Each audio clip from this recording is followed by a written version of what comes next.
Hello students, कैसे हैं सब? बढ़िया। तो यार हंसते रहा करो, ठीक है ना? बोर मत हुआ करो। Be energetic. थोड़ी देर के लिए मैं आपके पास आता हूँ बातें करने के लिए, 10 12 15 मिनट के लिए, और उसमें भी एनर्जेटिक रहना है। ओके। तो लास्ट क्लास में हमने बेटा क्या पढ़ा था? इकोनॉमिक और नॉन इकोनॉमिक एक्टिविटी कंप्लीट कर ली थी। आई होप आपको टॉपिक क्लियर हो गया होगा।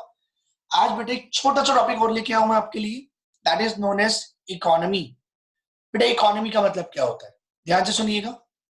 जैसे हमारी बॉडी में एक सिस्टम होता है ना, हमारी बॉडी का एक सिस्टम है, लीवर है, lungs and all like that. ऐसे ही हमारी कंट्री का भी एक सिस्टम है, और जो वो मेरी कंट्री का सिस्टम है उसको मैं अपनी कंट्री की इकोनॉमी बोलता हूँ। क्या बोलता हूँ बेटा? इकोनॉमी। तो इकोनॉमी वर्ड का मतलब हो गया हमारी कंट्री का सिस्टम, एक ऐसा सिस्टम जहां से लोग अपनी लिविंग अर्न कर रही हैं और अपनी वांट्स को सेटिस्फाई कर रहे हैं। कह रहा है एक ऐसा सिस्टम जहां से लोग अपनी लिविंग अर्न कर रहे हैं और अपनी वांट्स को क्या कर रहे हैं बेटा? सेटिस्फाई कर रहे हैं। बेटा आप भी सिस्टम का पार्ट हो और मैं भी सिस्टम का पार्ट हूं। आप कंज्यूमर हो, मैंने फर्स्ट लेक्चर में बताया था। मैं प्रोड्यूसर हूं। दोनों में डिफरेंस क्या है? आप सिस्टम का पार्ट हो, मैं सिस्टम का पार्ट हूं। आप बीइंग अ कंज्यूमर सिस्टम से सेटिस्फेक्शन कमा रहे हो, मैं बीइंग अ प्रोड्यूसर सिस्टम से प्रॉफिट कमा रहा हूं। तो we both are a part of a system, और दोनों ही उस सिस्टम से अपनी लिविंग अर्न कर रहे हैं। बेटा लिविंग का मतलब डिपेंड करेगा आप किस लेवल से वो चीज पढ़ रहे हो। क्या बताया था मैंने? 3 लेवल पर हमें पूरी इकोनॉमिक्स पढ़नी होती है, कंज्यूमर, प्रोड्यूसर और सोसाइटी। कंज्यूमर के लेवल से पढ़ रहे हो तो सेटिस्फेक्शन लिविंग होगा, प्रोड्यूसर के लेवल से पढ़ रहे हो तो प्रॉफिट लिविंग होगा, सोसाइटी के लेवल से पढ़ रहे हो तो सोशल वेलफेयर लिविंग होगा। तो अभी हम किस एंगल से पढ़ रहे हैं वो डिपेंड करेगा कि हम क्या चीज लिविंग में कवर करने वाले। तीनों से पढ़ रहे हैं तो बेटा तीनों कवर होगा।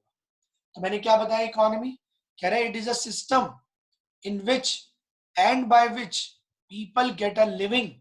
लिविंग का मतलब सेटिस्फेक्शन, प्रॉफिट और social welfare, to satisfy their wants through the process of. अभी पढ़ के आए थे बेटा लास्ट क्लास में, हमें कुछ एक्टिविटीज परफॉर्म करनी होती है, प्रोडक्शन, एक्सचेंज एंड डिस्ट्रीब्यूशन। ठीक। प्रोडक्शन ये मैंने आपको पढ़ा दिया था, conversion of raw material into finish goods. Exchange ये पढ़ा दिया था, sale and purchase of goods and services. And distribution, और उसको मैं अपने कंज्यूमर तक डिस्ट्रीब्यूशन चैनल के थ्रू पहुंचाता भी हूँ। तो मैं अगर सिंपल वर्ड्स में कंपाइल करूं तो कुछ नहीं है, इकोनॉमी हमारी कंट्री का सिस्टम है जहां से आप और मैं दोनों अपना सेटिस्फेक्शन या फिर प्रॉफिट अर्न कर रहे हैं और अपनी वांट्स को सेटिस्फाई कर रहे हैं।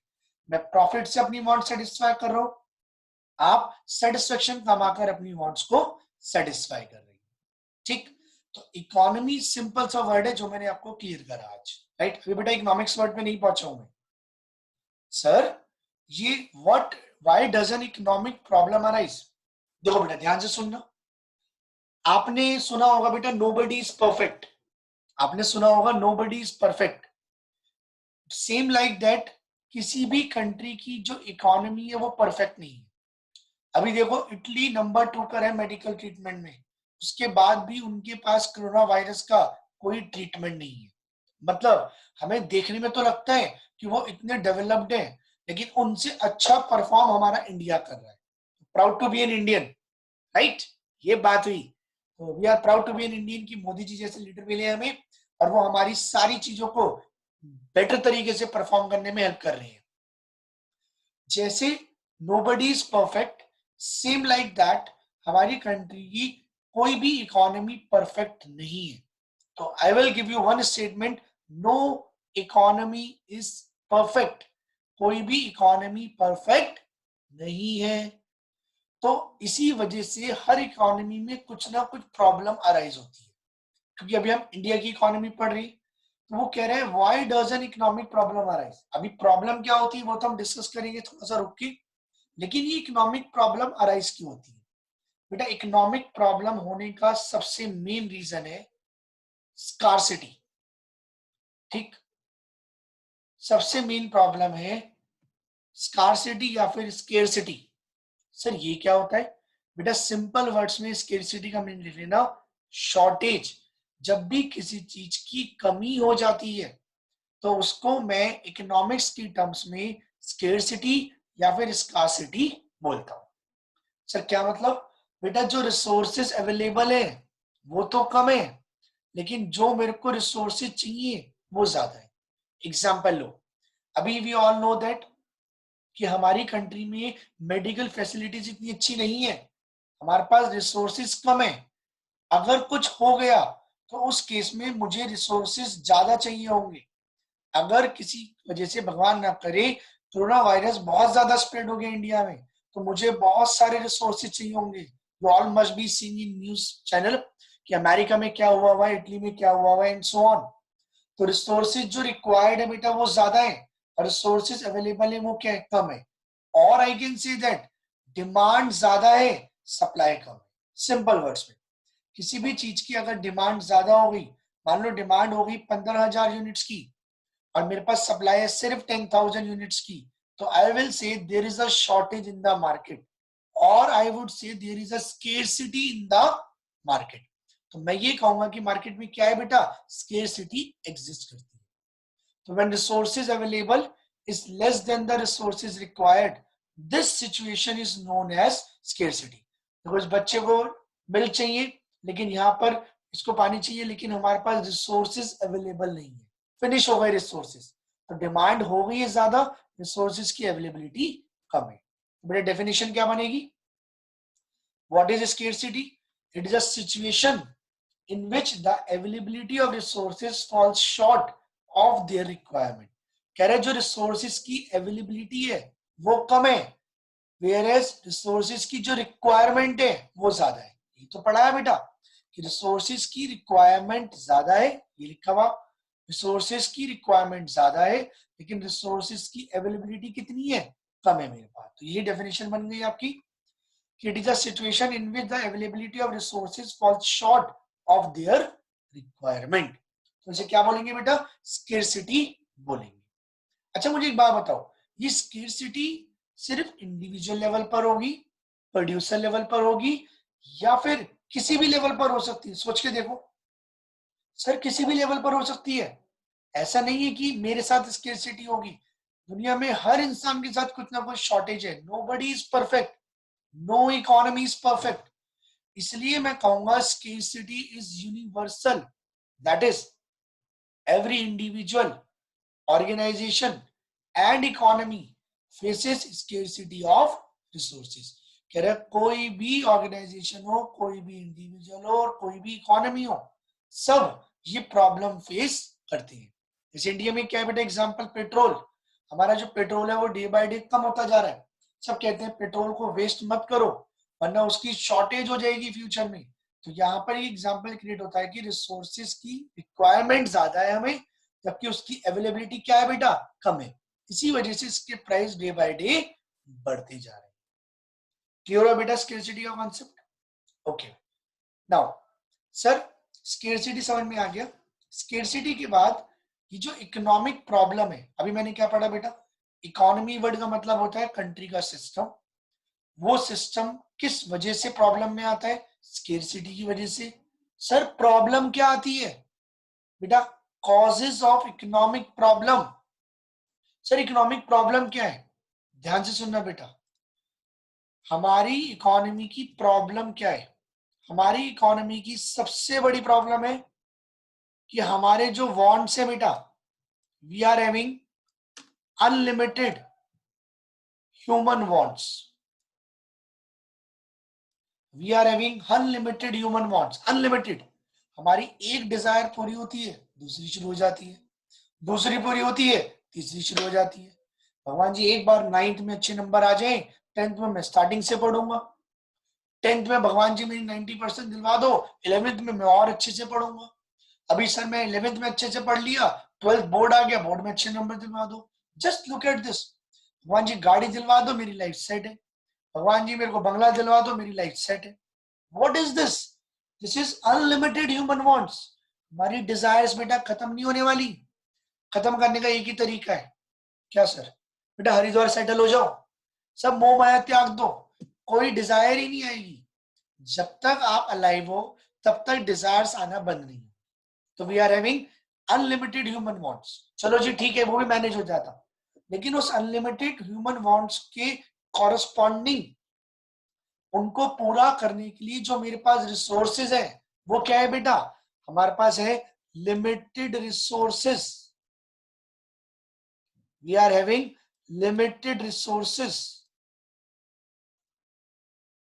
लिमिटेड रिसोर्सेज के साथ साथ एक प्रॉब्लम और भी है, उसके ऑल्टरनेटिव यूजेस भी है। It is having the alternative uses.